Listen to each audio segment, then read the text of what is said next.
Welcome back, everyone. My name is Midnight Strike 3625 to the Grand Theft Auto series review, where we continue off reviewing a series, or a game for a series, that we probably shouldn't be playing in front of our children right here. This time, we're going to be talking about Grand Theft Auto 2. Now, this game, if you haven't seen my last review, I wasn't really looking forward to playing at all. Yes, you can have it. I wasn't really looking forward to playing it at all. I had played the first one. I absolutely hated it.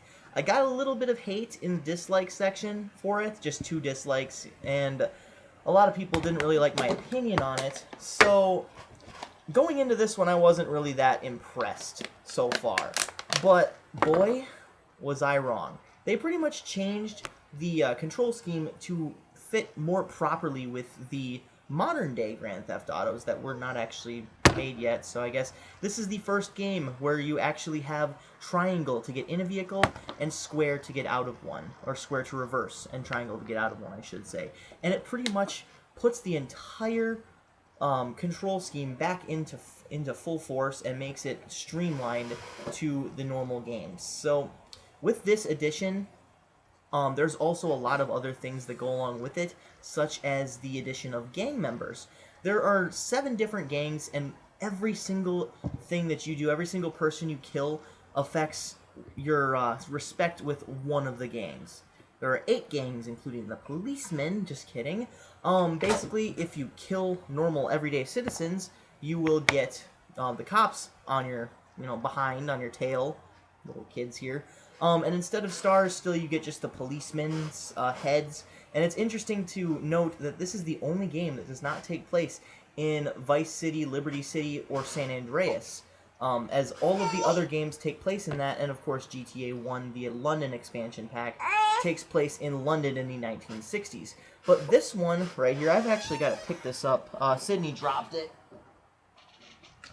This one right here for the PlayStation 1 fixes pretty much everything that was wrong with the first game and adds in a whole new breath of fresh air. Yes, it is top-down, but it's also very fun to play. There's a lot of different variation in the weapons, and the control scheme is tweaked just enough to where you're actually having a very, very easy time navigating the streets of Anywhere City. Yes, that's what it's called, Anywhere City. So this actually has a little bit of an interesting twist, because Anywhere City is never mentioned in anything past this game. But there's lots of different missions to be had, lots of fun. There's not really much of a cohesive storyline. That would actually come in the next game, GTA 3, which I will be reviewing here in maybe a few weeks. Just starting to play it. Absolutely love the crap out of it. I'm not going to say crap, anything else. I absolutely love it. Really good game. Another interesting thing to note about this game, hence the rating.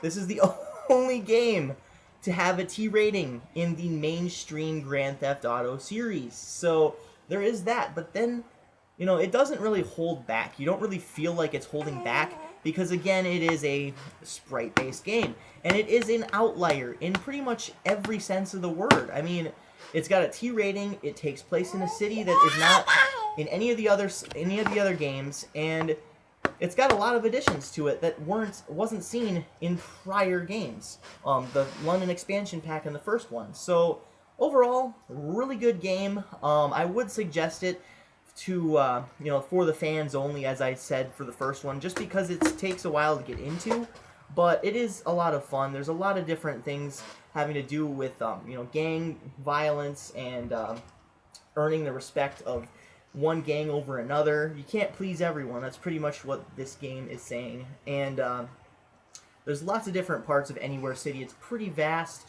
and it doesn't feel too constricted. So this is good. That's pretty much all I have to say.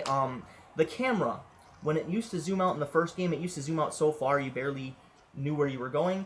That's been fixed as well. It's a really fine addition. The camera is pretty much spot on, exactly where it needs to be to make you feel like you're going the right speed that the vehicle should be going, but not too far away to where you feel like you are a dot on the map like the first game did, and it was just awkwardly paced. This game pretty much fixes everything that was wrong with the first game. Too long didn't watch. That's pretty much sums up my entire review. And the next one will breathe even more fresh air with, right here, Grand Theft Auto 3. This one's one that you're going to want, Sydney, except you're not playing it until you're older. And she drops GTA 2. Of course. So overall, I'm going to give GTA 2 probably a 7.5 out of 10. It's not quite the invigorating and innovative game that GTA 3 is, and all the games past GTA 3, but it does hold its own, especially considering the awful game in which it spawned from. So, with that, thank you very much for watching. This is Midnight Strike 3625, and my daughter Sydney, telling you to keep calm and rock on.